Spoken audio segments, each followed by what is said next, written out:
باہر سے لے کر ان کا چیکنگ کے لیے وہ اندر چلے گئے، مجھے باہر بٹھا گئے. تو عورت آئی تو اس نے اس طرف 2 بار دیکھا تو کہنے لگی ان کو کون لایا ہے؟ تو کہنے لگے ہم لائے. انہوں نے کہا تمہیں اور بندہ کوئی نہیں نظر آیا؟ ایسے وہ گرم ہوئی، قریب تھا کہ ان کا گریبان کو پکڑ لیتی. تو میں نے کہا بچی بیٹی یہ تو میں حضور کی ناموس کے لیے آیا ہوں یہاں. تو میں نے پولیس والوں کو کہا، میں نے کہا جلدی مجھے اندر لے جاؤ ورنہ یہ عورت تو میں مارے گی. اب سمجھ آ جائے نا تو پولیس کی وردی پہنے ہوئے بھی سمجھ آ جاتی ہے. کیوں جی؟ مجھ سے ایک لفظ بھی نہ پڑھا ہو تو پھر بھی سمجھ آ جاتی ہے، اور سمجھ نہ آئے تو دورہ حدیث تک پڑھنے کے بعد بھی استاد سمجھ نہیں آتا.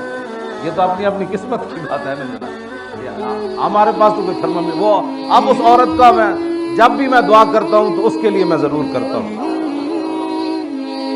میں تو اس کو جانتا ہی نہیں تھا، لیکن وہ میری خاطر پولیس کی وردی پہن کر پولیس والوں سے الجھ پڑی کہ آپ کو بندہ ہی اور کوئی نہیں ملا، ان کو کیوں آپ کیوں لائے ہو، ان کو کیوں لائے ہو؟ میں نے کہا مجھے اندر بھیجو، یہ لڑکی تو میں مارے گی. آپ پولیس والے فوراً مجھے اندر لے گئے. تو سمجھ آنے میں تو 1 منٹ بھی بندہ آ جاتا ہے، ورنہ میری اتنی لمبی تقریریں کرنے کے بعد بھی بندہ کہے یہ لگے ہوئے سن بادشاہ. تو اچھا ہوا میں جیلوں میں گیا، گھسیٹا گیا. ان کو پتہ ہے کہ جب ظالم اپنے ظلم پر اتر آتا ہے نا، ظالم ظالم ہی ہوتا ہے. ہاں جی، وہ تاریخ طبری میں امام علی مقام کا خطبہ موجود ہے. آپ محرم میں وہ پورا پڑھ کے سنائیں کہ امام علی مقام کیوں آئے. تو جب آدمی ظلم پر اتر آتا ہے نا تو امام علی مقام نے ان کو فرمایا جانتے ہو میں حسین ابن علی ہوں. جب ظلم پر اتر آتا ہے تو وہ کہنے لگے ہم تو آپ کو جانتے ہی نہیں. آپ کو ظالم تو ظالم ہی ہوتا ہے نا. وہ تو حسین کو بھی نہیں پہچانتا جن کی شکل و صورت بھی رسول اللہ جیسی نہیں کرتے. ہاں ظالم ظالم ہی ہوتے. تو وہ اچھا ہوا مجھے میرے ساتھ جیلوں میں ظلم ہوا، پھر میرے گھر برباد کیا، پھر گھر سے مجھے گھسیٹا، پھر اٹھا کر مجھے گاڑی میں پھینکا جیسے بوری پھینکی جاتی ہے. تو پھر یہ تو شکر کرے خدا کا، اگر یہ ہمارے ساتھ ظلم نہ ہوتے تو یہ تاریخ آگے کیسے بڑھتی.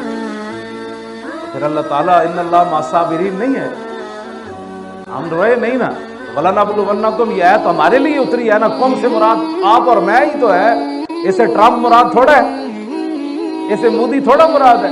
وَلَنَبْلُوَنَّكُمْ سے کم سے کون مراد ہے؟ آپ اور میں. وَلَنَبْلُوَنَّكُمْ بِشَيْءٍ مِّنَ الْخَوْفِ وَالْجُوعِ وَنَقْصٍ مِّنَ الْأَمْوَالِ وَالْأَنفُسِ وَالثَّمَرَاتِ.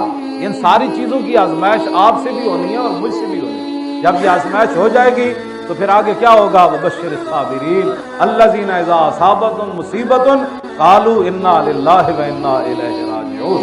وہ مجھے میں نے انہوں نے جتنا بھی انہوں نے مجھے گھسیٹا، پھر وہ آگے پھینکا، وہ میرے سر سے پگڑی بھی اتر گئی تو میں نے اپنی گود میں رکھ لی، ٹوپی میں نے سر میں پہن لی. تو وہ پھر بھی میں ہنس رہا تھا، تو وہ پولیس والے کہنے لگے آپ ہمارے ساتھ مذاق کرتے ہیں. تو میں نے کہا آپ کو میرا مذاق بنتا نہیں ہے. کہنے لگا پھر آپ ہنستے کیوں ہیں؟ تو میں نے کہا اس لیے میں ہنس رہا ہوں کہ جن کو خوش کرنے کے لیے تم نے میرے گھر اتنا تباہی مچائی، مجھے گھسیٹا اور مجھے ایسے پھینک رہے ہو، اور مجھے تم نے گرم چادر بھی نہیں لینے دی. کہا کہ چل مولوی کو لائے چلو، چلو مولوی کو لائے چلو. یہ مولوی ہے؟ ہاں یہ. میں کہا میرا نام خادم حسین. اچھا تو ہے، پکڑو اس کو. وہ تقریباً 70 کے قریب ان کے ایسے گنیں پکڑی ہوئی تھی، وہ میرے گھر میں داخل ہوئے. کہتا آپ کا نام؟ میں کہا خادم حسین. کہتا اچھا پکڑو اس کو، اٹھو. میں نے کہا میں اٹھ نہیں سکتا. کہنے لگا یہ بہانے کرتا ہے، اس کو گھسیٹو. تو مجھے تو میں ہنس رہا تھا. تو کہنے لگے آپ ہنستے کیوں ہیں؟ میں نے کہا جن کو خوش کرنے کے لیے آج جو روتے پھرتے ہمیں کیوں نکالا. توجہ.